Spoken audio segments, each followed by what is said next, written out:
Hello, नमस्कार प्यारे साथियों। एक बार फिर से आप सभी दोस्तों का टेक्निकल मंच के इस ऑनलाइन प्लेटफॉर्म पर हार्दिक स्वागत है। तो जैसे कि आप देख रहे हो, यहाँ पर लिखा हुआ है नेक्स्ट जो एलएम और एसए की जो वैकेंसीज आएगी, ये जो वैकेंसी है वो सीटी के अंडर में होगी या फिर सीटी से अलग होगी, क्या कुछ क्राइटेरिया रहेगा, लगभग कितनी वैकेंसीज आ सकती है, और जिन बच्चों का किसी कारणवश इस भर्ती के अंदर सिलेक्शन नहीं हो पाया है, और जैसे कि आप सभी को पता लगभग ये 6000 प्लस पोस्ट जो अभी क्लियर हुई है। अगर किसी बच्चे का कोई 1 नंबर से रहा है, कोई 2 नंबर से रहा है, तो कुछ एक बच्चे तो इंतजार कर रहे हैं कि रिवाइज रिजल्ट आएगा, क्या उस रिजल्ट के अंदर हमारा नाम आ सकता है क्या। ठीक है, कुछ एक बच्चों के माइंड में बातें ये चल रही है कि अभी रिजल्ट पेंडिंग भी है और कट ऑफ कम भी जा सकती है। ठीक है ना। और जैसे कि कुछ एक स्टूडेंट ऐसे भी है जिनके नंबर ज्यादा थे फिर भी लिस्ट के अंदर नाम नहीं है, ऐसे काफी स्टूडेंट हैं। तो सभी स्टूडेंट की अलग अलग थिंकिंग है, सभी के माइंड में अलग अलग बातें चल रही है। ठीक है, तो इन सभी बातों को एक अगर तरीके से देखें, एक नजरिए से देखें, तो मेन हमारा मोटिव रहता है भी हमारा भर्ती के अंदर किसी न किसी भर्ती के अंदर सिलेक्शन होना जरूरी है। ठीक है, जो आपने मेहनत की है, लगातार आपने दिन रात जो मेहनत की है, उस मेहनत का आपको जो नतीजा जो है वो मिलना आपको जरूरी है। ठीक है, तो ये मैं आप सभी को बता दूं कि जो नेक्स्ट सीटी की जो भर्ती होगी, नेक्स्ट जो हमारी एलएम और एसए की जो वैकेंसीज होने वाली है, वो सीटी के अंडर में होगी या फिर अलग होगी, इस पर चर्चा करेंगे। दूसरी बात मैं आपको एक बात और क्लियर कर दूं, देखो जिन बच्चों के नंबर ज्यादा है कट ऑफ से और जिनका लिस्ट में नाम नहीं है, ठीक है ना, उनका तो 100% फाइनल है। अभी रिजल्ट पेंडिंग है और पेंडिंग रिजल्ट है, दोबारा रिजल्ट जो आएगा, रिवाइज जो रिजल्ट आएगा उसके अंदर उनका नाम आने की पूरी उम्मीद है। और उम्मीद तो क्या है, 101% उनका नाम आना ही है लिस्ट के अंदर। तो ठीक है, दूसरा वोकेशनल वाले साथी है, उनका भी फाइनल है, लिस्ट के अंदर नाम आना ही आना है। ठीक है, तीसरा जो पॉइंट है वो काफी थोड़ा सा ध्यान रखने वाली बात है। कुछ एक बच्चे, किसी बच्चे के मान लो 2 नंबर कम है, अगर किसी स्टूडेंट के मान लो 1 नंबर कम है, तो वो इंतजार में बच्चा ये है कि वेटिंग आएगी और वेटिंग लिस्ट लगेगी, क्या पता वेटिंग लिस्ट के अंदर हमारा नाम आ जाए, और क्या पता जो नंबर जो कट ऑफ है वो थोड़ी कम हो जाए। तो मैं उन सभी साथियों को जो मेन बात बता दूं कि आप इस इंतजार में एक बार ना रहें। ठीक है, चलो ठीक है, आप इंतजार कर रहे हो, क्या पता आगे आने वाले भविष्य के अंदर क्या पता कुछ भी हो सकता है। बाकी एक बात मैं आपको क्लियर बोलूंगा कि आपका जो भी टाइम चल रहा है, ठीक है ना, इस टाइम को आप बिल्कुल भी अपना वेस्ट ना करें। ये उम्मीद लगाए आप बैठे हो कि रिवाइज रिजल्ट आएगा और कट ऑफ जो है वो कम रहेगी, ठीक है, फिर हमारा नाम आएगा, तो इस उम्मीद में एक बार आप इस तरह से आप अपना को नहीं देख सकते, क्योंकि आप इस उम्मीद में बैठे रहोगे, कल को क्या पता कोई नेगेटिव हमारे पास सिस्टम हो जाए। और बाकी देखो, कट ऑफ कम होने के चांस बहुत कम लग रहे हैं, इतने मुझे नहीं लग रहे भी कट ऑफ कम होने के चांस रहेंगे। दूसरी बात मैं आपको बता दूं, वैकेंसी जरूर आएगी अलग से, ठीक है ना, और भी वैकेंसीज आनी है एलएम और एसए की, ये तो आप सभी को पता है, वैकेंसीज तो हर बार आती रहती है।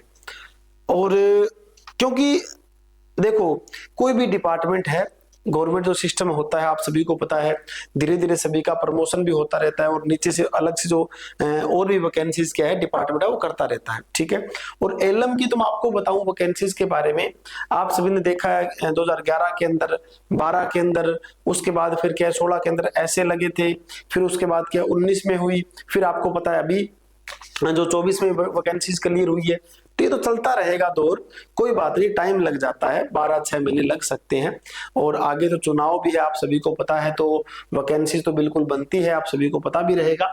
तो मेन चीज मैं आपको बताना चाहूंगा भी सीटी के अंडर में होगी तो क्या रहेगा, अगर सीटी के अंडर में ना हो एलएम और एसए की वैकेंसीज तो क्या रहेगा, इस पर मैं चर्चा करूंगा। ठीक है ना, और क्लियर कट मैंने बता दी 3-4 बातें कि जिनके नंबर ज्यादा है उनका लिस्ट में नाम आना ही है, वोकेशनल वाले साथी है उनका लिस्ट में नाम आएगा, रिजल्ट अभी पेंडिंग है, लेकिन जो बच्चे इंतजार कर रहे हैं कि कट ऑफ कम जाएगी फिर हमारा नाम आएगा, उन साथियों के लिए मेन ये वीडियो रहेगी। ठीक है ना, वो साथी ध्यान जरूर दें कि आपका किसी कारणवश कोई 1 नंबर से रहा साथी, कोई 2 नंबर से रहा, कोई 3 नंबर से रहा है, ठीक है ना। तो वो साथी हिम्मत ना हारे, अपनी तैयारी जो हो लगातार तरीके से करते रहे, ठीक है। लगातार तरीके से आप हमारे साथ जुड़े रहोगे तो आपका सिलेक्शन भी फाइनल है, ठीक है। तो मेन चर्चा करनी है एलएम और एसए की वैकेंसी सीटी के अंडर में होती है तो क्या होगा। देखिए यहां पर मैंने एक 2 तरीके से मैंने इनको डिवाइड कर रखा है। अगर हमारी एलएम की जो वैकेंसी है वो अगर सीटी के अंडर में होगी, ठीक है ना, सीटी में होगी, अगर सीटी के अंडर में होती है तो आप सभी को पता है थ्योरी तो पढ़नी पड़ेगी। 70% का रेशो है थ्योरी के अंदर, आप सभी को पता है चीज के बारे में। मैथ पढ़ना पड़ेगा भाई, रीजनिंग पढ़नी पड़ेगी, एचआर जीके पढ़नी पड़ेगी, हरियाणा जीके भी पढ़नी पड़ेगी, और हमारे पास कंप्यूटर भी आप सभी को पढ़ना पड़ेगा। चाहे सीटी के अंडर में हो या फिर ना हो, आपको पढ़ना तो पड़ेगा, ठीक है ना। मेन बात हम आगे और भी डिस्कस करूंगा। मैंने लिखा है सीटी के अंडर में होगी तो क्या रहेगा। सीटी के अंडर में होगी तो आपको ये सारे सब्जेक्ट तो पढ़ने ही है, ठीक है ना। और सीटी आप सभी को पता है चांस रहेंगे कि जुलाई और अगस्त में चांस बन सकते हैं सीटी होने के, ठीक है। बाकी मैं तो ये बोलूंगा आप लगातार अपनी तैयारी करते रहें, कोई बात नहीं, 1 महीने लेट हो सकता है, 2 महीने लेट हो सकता है। आज उन बच्चों को पूछिए जो एलएम के अंदर आप सभी को पता है 2 बार एग्जाम जो डेट है वो पोस्टपोन की गई थी, ठीक है ना।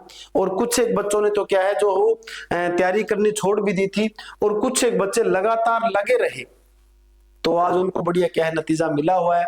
जिन बच्चों ने तैयारी छोड़ दी थी उनको थोड़ा सा इस चीज आहत भी पहुंची है भी, उनका सिलेक्शन किसी बच्चे का अगर नहीं भी हुआ है तो वो सोच रहा होगा मैं अगर तैयारी लगातार कर लेता तो बढ़िया रहता, ठीक है। तो बाकी देखो ये चीजें चलती रहती है लाइफ के अंदर, आपको हिम्मत नहीं आनी, आपको लगातार तरीके से अपनी तैयारी करते हुए रहना है, ठीक है।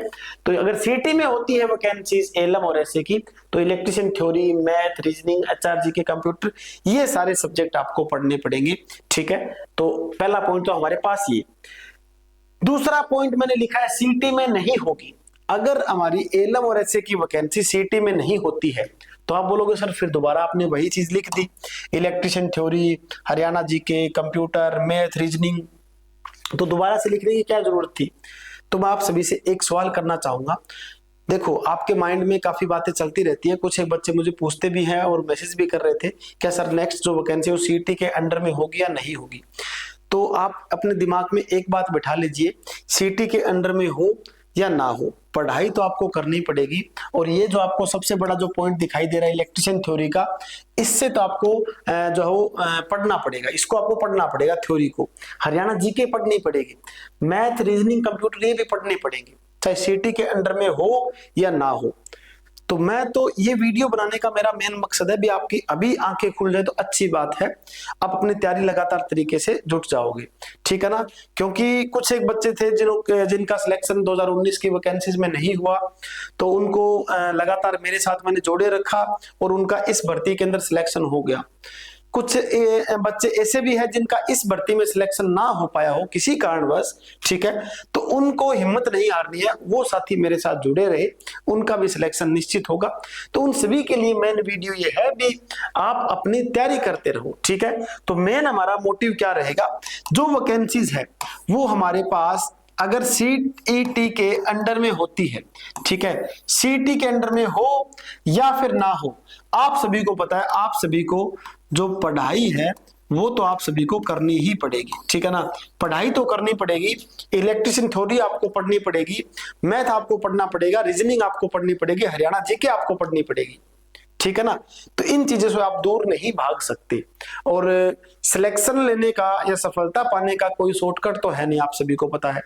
लगातार मेहनत करनी पड़ेगी, दिन रात आपको क्या है आपको मेहनत करनी पड़ेगी। इन सब्जेक्ट जो मैंने आपको बताया इन सब्जेक्ट को आपको पढ़ना पड़ेगा, ठीक है। आप सभी को पता है अब की बार जो हरियाणा के अंदर सिस्टम था इलेक्ट्रिशियन थ्योरी का 70% का रेशो दिया, और मैं तो ये बोलूंगा लगभग बच्चों का जो सिलेक्शन हुआ वो थ्योरी बेस से लगभग सिलेक्शन हो पाया है, क्योंकि थ्योरी का 70% रेशो है। हर एक बच्चे का लगभग जिनका सिलेक्शन है 45+ नंबर आराम से हर एक स्टूडेंट के, ठीक है। और हरियाणा जीके में लगभग 4-5 क्वेश्चन पूछे गए थे, मैथ रीजनिंग के क्वेश्चन थे, कंप्यूटर के 10 क्वेश्चन थे। कंप्यूटर थोड़ा हाई लेवल का पूछा गया था, पाइथन वगैरह। तो सबसे इंपॉर्टेंट जो आपको सिलेक्शन दिलवाता है वो है इलेक्ट्रिशियन थ्योरी। ठीक है, तो आप सभी को अब समझ में आ गया होगा कि अगर नेक्स्ट जो एलएम और एससी की वैकेंसीज है, ज्यादा तो नहीं, मैं मानता हूँ कि 2500 या फिर 3000 के करीबन वैकेंसीज और आ सकती है। ठीक है, संभावना है अभी, तो अपनी तैयारी में आप लगातार तरीके से जुटे रहिए। ठीक है, जो भी आपके साथी है, जिन साथियों का सिलेक्शन हो गया है, वो अपने दोस्तों को बताइए भी, हाँ आप तैयारी करोगे तभी सिलेक्शन होगा, इस चीज का कोई शॉर्टकट तो है नहीं। ठीक है, और अब आपको पता भी चल गया होगा कि अब की बार जो लगभग बच्चों का, सभी बच्चों का जो सिलेक्शन हुआ है, ठीक है ना, उन्होंने दिन रात एक करके ही सिलेक्शन लिया है। ठीक है, तो अभी के लिए इतना ही, बाकी मिलते हैं next. Thank you very much.